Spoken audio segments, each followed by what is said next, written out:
नमस्कार, KP news में आपका स्वागत है। मैं हूं अश्विनिया आपके साथ। चलिए शुरू करते हैं आज की खबरों का सिलसिला। उससे पहले एक नजर आज के मुख्य समाचारों पर। और आज में डॉक्टर महेश बिरादर का भव्य सम्मान कार्यक्रम। पीएस येदियुरप्पा अशोक का दावा, लोकायुक्त ने भाजपा सरकार को 40% कमीशन के आरोपों से किया बरी। कृषि मेला संपन्न, 4 दिनों में 34.13 लाख लोग आए। सीएम मोहन यादव का महाराष्ट्र दौरा आज, पोलिंग पूरे देश में बना भाजपा में माहौल। शरद पवार की पत्नी प्रतिभा पवार को सुरक्षाकर्मी ने गेट पर रोका, टेक्सटाइल पार्क में महिलाओं से मिलने गई।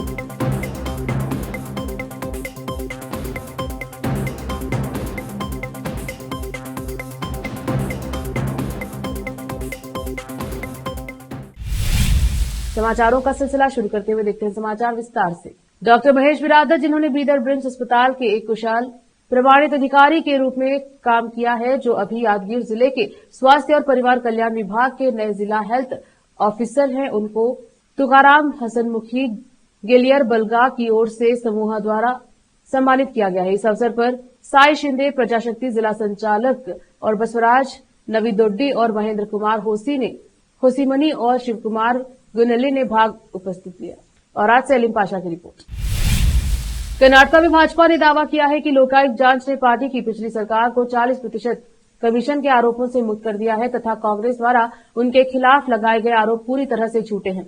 भाजपा नेताओं ने कहा है कि यह साबित हो गया है कि 40% कमीशन का आरोप कांग्रेस के टूलकिट का हिस्सा था। 2023 के विधानसभा चुनाव के दौरान तत्कालीन विपक्षी कांग्रेस ने कर्नाटक राज्य ठेकेदार संघ के 40% कमीशन शुल्क को तत्कालीन भाजपा सरकार को घेरने के लिए एक प्रमुख हथियार के रूप में इस्तेमाल किया था, जिसे चुनाव में भगवा पार्टी की हार का एक कारण बताया जाता है। विपक्ष के नेता आर अशोक ने कहा कि यह साबित हो गया है कि भाजपा के खिलाफ लगाया गया 40% कमीशन का आरोप झूठा है। हम इससे बाहर आ गए हैं। कांग्रेस ने तत्कालीन राज्य ठेकेदार संघ के अध्यक्ष केम्पन्ना और उपाध्यक्ष को अपने टूल किट के रूप में इस्तेमाल करते हुए आरोप लगाया था कि सरकार 40% कमीशन ले रही है। इसके आधार पर मामला दर्ज किया गया है और अब सच्चाई सामने आ गई है। गांधी कृषि विज्ञान केंद्र में 4 दिवसीय कृषि मेले में 34.13 लाख से अधिक लोगों ने हिस्सा लिया, जिससे 6.17 करोड़ रुपए का राजस्व प्राप्त हुआ है। जलवायु स्मार्ट डिजिटल खेती थीम पर आधारित इस मेले में रविवार को समापन दिवस पर परिवार, सीढ़ीनुमा खेती के शौकीनों, बागाना मालिकों और सभी क्षेत्रों के विद्वानों ने भाग लिया। मुख्य आकर्षणों में एकीकृत कृषि तकनीकों का प्रदर्शन, स्वचालित बूम स्प्रेयर के साथ चालक सहित ट्रैक्टर, नारियल की कटाई करने वाला ड्रोन, रिमोट नियंत्रित जुताई, मूंगफली की बुवाई, उर्वरक के लिए कृषि बॉट और फसल स्वास्थ्य मूल्यांकन के लिए मल्टीस्पेक्ट्रल ड्रोन शामिल थे। डॉक्टर एमएच मेरीगौड़ा राज्य बागवानी पुरस्कार के साथ साथ चिकबल्लापुरा और कोलार से सर्वश्रेष्ठ युवा किसान, सर्वश्रेष्ठ महिला किसान, डॉक्टर आर द्वारकीनाथ सर्वश्रेष्ठ किसान और सर्वश्रेष्ठ वितरक को भी पुरस्कार दिए गए। रोकते हैं समाचारों का सिलसिला, लेते हैं छोटा सा ब्रेक।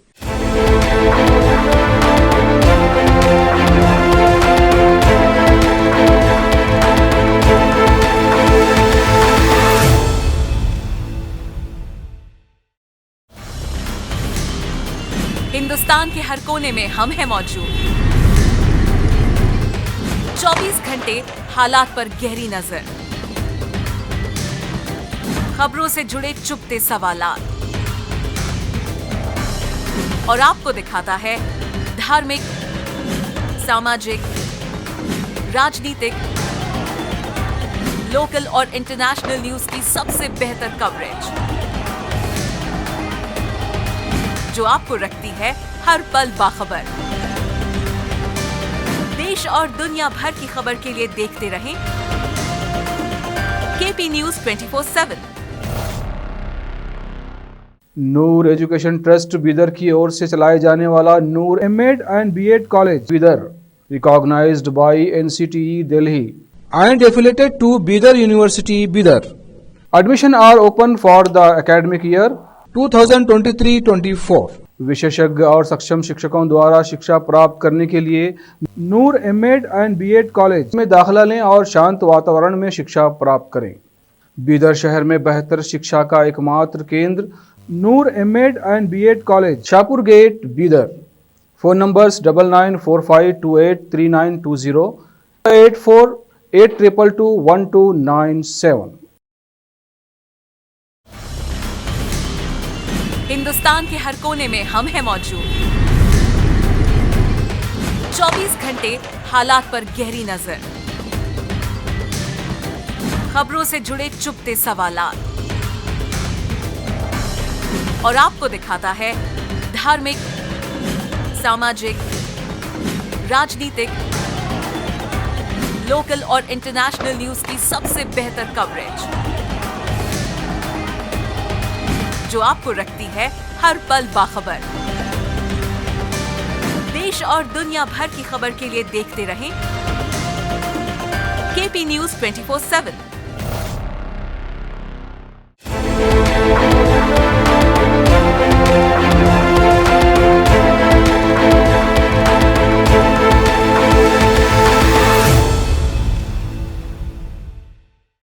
ब्रेक के बाद स्वागत है आपका। देखते हैं समाचार। महाराष्ट्र और झारखंड में विधानसभा चुनाव के प्रचार का आज आखिरी दिन है। इस मौके पर सभी दल पूरी तैयारियों में जुटे हुए हैं। भारतीय जनता पार्टी ने भी चुनाव प्रचार में पूरी ताकत झोंक दी है। इसी क्रम में आज मध्य प्रदेश के मुख्यमंत्री मोहन यादव महाराष्ट्र में 4 रैलियों और सभाओं में शामिल होंगे। इससे पहले उन्होंने खुद इस बात की जानकारी दी और लोगों से भारतीय जनता पार्टी को वोट देने की अपील की। सीएम मोहन यादव ने कहा कि पूरे देश में भाजपामय माहौल बना हुआ है। सीएम मोहन यादव ने कहा कि महाराष्ट्र और झारखंड के साथ ही कुछ जगहों पर होने वाले उपचुनाव के प्रचार का आज आखिरी दिन है। मैं सभी मतदाताओं से अपील करता हूं कि वह अपने मताधिकार का प्रयोग करें। लोकतंत्र में यही सबसे बड़ा अधिकार है। मैं स्वयं मुंबई में 4 रोड शो और सभा करने जा रहा हूं। मुझे पूरा भरोसा है जिस तरह से यशस्वी प्रधानमंत्री नरेंद्र मोदी जी के नेतृत्व में देश गति और प्रगति कर रहा है, निश्चित रूप से इसी प्रकार से लोगों का यश मिलेगा। जिले में स्थित टेक्सटाइल पार्क में शरद पवार की पत्नी प्रतिभा पवार को गेट पर रोके जाने का मामला सामने आया है। बताया जा रहा है कि प्रतिभा पवार टेक्सटाइल पार्क गई हुई थी, जहां गेट पर खड़े सुरक्षाकर्मी ने उन्हें अंदर जाने से रोक दिया। काफी देर तक उन्हें गेट पर रोका गया। इसका वीडियो भी सामने आया है, जिसमें वह सुरक्षाकर्मी से बात करती हुई नजर आ रही है। हालांकि बाद में उन्हें गेट के अंदर लिया गया और इस पर माफी भी मांगी गई। टेक्सटाइल पार्क की सिक्योरिटी देख रहे अनिल वाघ का कहना है कि सुरक्षाकर्मियों ने नहीं पता था कि वह प्रतिभा पवार है। दरअसल प्रतिभा पवार टेक्सटाइल पार्क में काम कर रही महिला कामगारों से मिलने गई थी। हालांकि जब वह टेक्सटाइल पार्क पहुंची तो उन्हें गेट के बाहर ही रोक दिया गया। गेट पर खड़े सुरक्षाकर्मी ने से जब पूछा गया तो उनकी गाड़ी को अंदर क्यों नहीं जाने दिया जा रहा है, तो उसने जवाब में कहा कि उसे किसी को भी न छोड़ने के आदेश दिए गए हैं। जानकारी के मुताबिक प्रतिभा पवार पार्टी के कार्यकर्ताओं के साथ टेक्सटाइल पार्क गई थी। इसका वीडियो भी सामने आया है, जिसमें सुरक्षाकर्मी प्रतिभा पवार और पार्टी कार्यकर्ताओं को टेक्सटाइल पार्क में जाने से रोकते हुए दिख रहे हैं।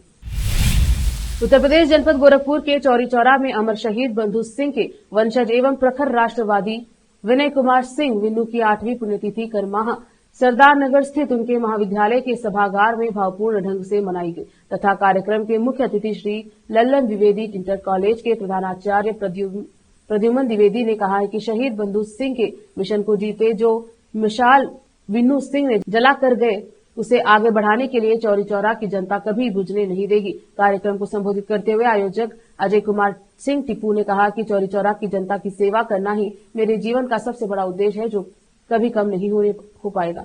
विन्नू सिंह का व्यक्तित्व व कृतित्व समाज को दिशा देने वाली है और सभागार में उपस्थित सभी लोगों ने 2 मिनट का मौन रखकर उनकी आत्मा को शांति के लिए ईश्वर से प्रार्थना की। विकास कुमार भारद्वाज की रिपोर्ट। यहाँ के लोग हमसे जुड़े रहे। आप लोग देखिए, कौशल की आपको याद होगा जब हम लोगों ने कार्यालय खोला यहाँ फुटावा पे, तो लोगों ने कहा कि ये कार्यालय समझा कि चुनावी कार्यालय है, ये कब तक चलेगा। हमने कहा जब तक मैं जीवित हूं, जब तक मेरे सांस में सांस है, तो हम नहीं रहेंगे। उस समय मेरा बेटा शिखर सिंह यहाँ पे सब आया है, प्रशांत आया, मेरा भतीजा, मेरा बड़ा बेटा प्रखर आया हुआ है, शिखर छोटा बेटा आया है। हमने ये कहा था, उससे जो घोषणा की थी, ऊपर से याद है आपको, मैंने कहा था हम नहीं रहेंगे तो उसके बाद हमारा छोटा बेटा शिखर इस व्यवस्था को आगे बढ़ाएगा। वो नहीं रहेगा तो उसके बाद भी उनको बढ़ाएगा। ये क्रम छूटना नहीं है। कि लोग समझते हैं कि मैं केवल चुनाव लड़ने आया हूँ, बाहरी लोग, अपने लोग ही समझते हैं, जो हमसे व्यक्तिगत रूप से जुड़े कतई नहीं उनके दिमाग में केवल चुनाव लड़ने आया हूँ। मैंने कहा कि मेरा गांव है, मेरा क्षेत्र है, मेरे अपने लोग हैं, मुझे अगर कुछ करने को मिलेगा मौका, मुझे इनके लिए करने में खुशी महसूस होगी। हमें इसके लिए किसी से कोई नहीं चाहिए कि हमको कोई बताए कि हमको क्या करना नहीं करना। हमारा सब लोग जानते हैं, मुख्यमंत्री से बहुत अच्छा संबंध था, हमारे पारिवारिक संबंध थे। चुनाव में चूंकि यहाँ के लोगों की इच्छा थी, सबकी इच्छा थी कि मैं चुनाव लड़ूं। मैं उस संबंध को, जो संबंध बनाने के लिए लोग जीवन अपना लगा देते हैं, कितने बड़े लेवल पे हमारा किसी से संबंध हो जाए, और हमारा तो घरेलू संबंध था। हमने उस संबंध को त्याग दिया यहाँ के लोगों के लिए, अपनी जमीन के लिए, क्योंकि हमारी मातृभूमि है, जन्मभूमि है, कर्मभूमि है। यहाँ के लिए हम चाहे हमारे प्राण चले जाए, हमें कोई तकलीफ नहीं होगी। बाबू बंधु सिंह के अगर खून का एक भी अंश हमारे अंदर होगा तो मैं मरते दम तक इस क्षेत्र की सेवा करता रहूंगा। होना ना होना ये अलग मुद्दा है, इस मुद्दे से कोई बहुत फर्क नहीं पड़ता है। और एक और महाराज जी ने जो काम किया है, अभी मैं पिछले महीने 15 तारीख को महाराज जी से समय लेके मिला भी था। मिला इसलिए था कि हमारा उनका कोई पेटीबाजी का झगड़ा नहीं है, वैचारिक मतभेद है। उनको लगा कि हमको चुनाव नहीं लड़ना चाहिए, ये क्षेत्र पिछड़े का है, ये फलानी जात का है, ढिमाकी जात का है। हमने कहा ठाकुर तो मात्र 5 होंगे पूरी विधानसभा में, जोड़ लीजिए 30,000 लोगों ने हमको दिया था और कुछ गलतफहमी में इधर उधर हो गए थे, नहीं तो हम लोग चुनाव जीत जाते। अपने दम से हम लोग जीत जाते क्योंकि ये जनता, यहाँ के लोग हमसे जुड़े हुए हैं, हमारी जात से नहीं जुड़े हुए हैं। हम तो जानते ही नहीं हमारी जात क्या है, आपकी जात क्या है, आपकी जात क्या है, जात से क्या लेना देना। बोलिए संजय भैया, संजय भैया बैठे यहाँ सोनवर्षा के व्यापारी आदमी है, ये हमेशा अपना समय देते रहते, हम लोग के साथ जी जान से भी लगे थे। कोई ऐसा व्यक्ति नहीं जो अपने तरफ से पूरा एफर्ट न लगाया हो। ठीक है, परिणाम नहीं आ पाए, आएगा परिणाम, आज नहीं आएगा, कल आएगा, कल नहीं आएगा, परसों आएगा। नहीं है, न उनको निराशा है न कोई। फिर से रोकते हैं समाचारों का सिलसिला, लेते हैं छोटा सा ब्रेक। हिंदुस्तान के हर कोने में हम हैं मौजूद। 24 घंटे हालात पर गहरी नजर, खबरों से जुड़े चुपते सवालात और आपको दिखाता है धार्मिक, सामाजिक, राजनीतिक, लोकल और इंटरनेशनल न्यूज की सबसे बेहतर कवरेज जो आपको रखती है हर पल बाखबर। देश और दुनिया भर की खबर के लिए देखते रहें केपी न्यूज 24/7। ब्रेक के बाद स्वागत है आपका, देखते हैं समाचार।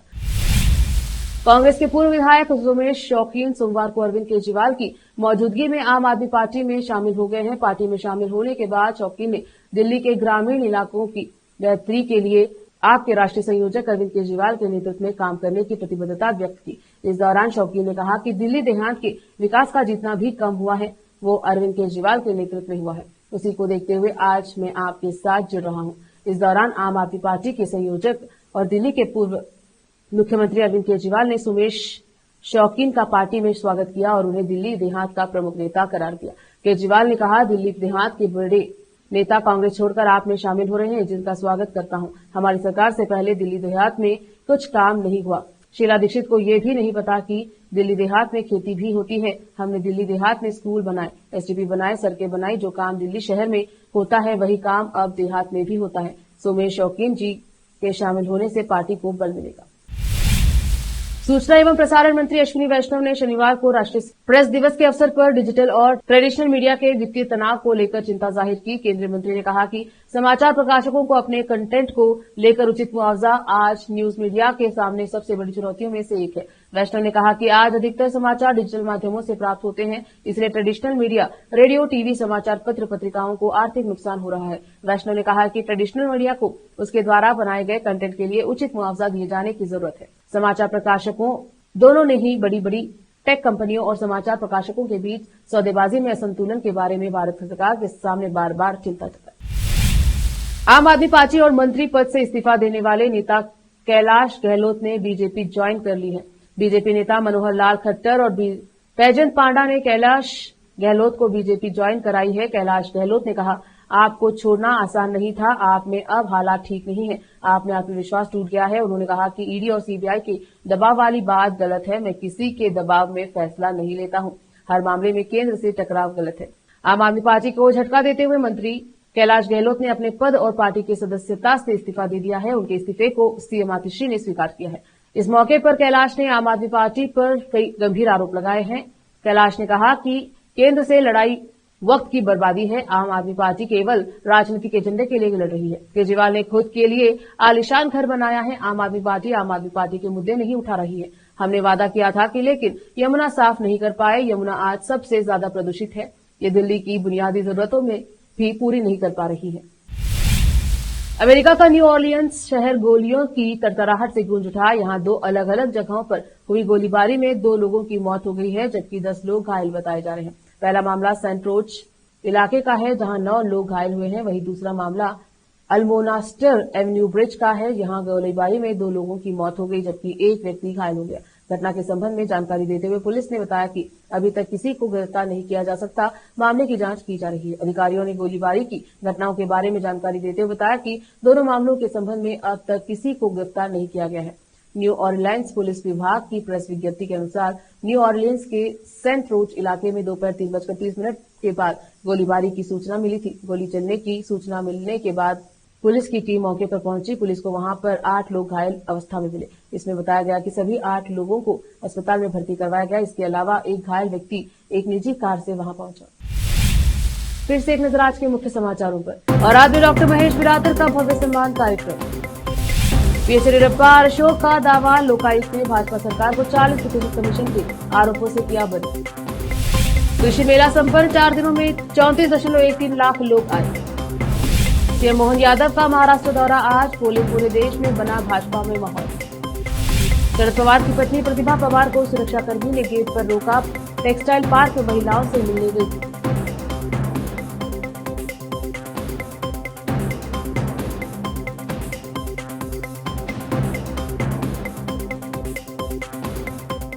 केपी न्यूज के बुलेटिन में अब तक के लिए इतना ही। देखते रहें केपी न्यूज 24/7। धन्यवाद।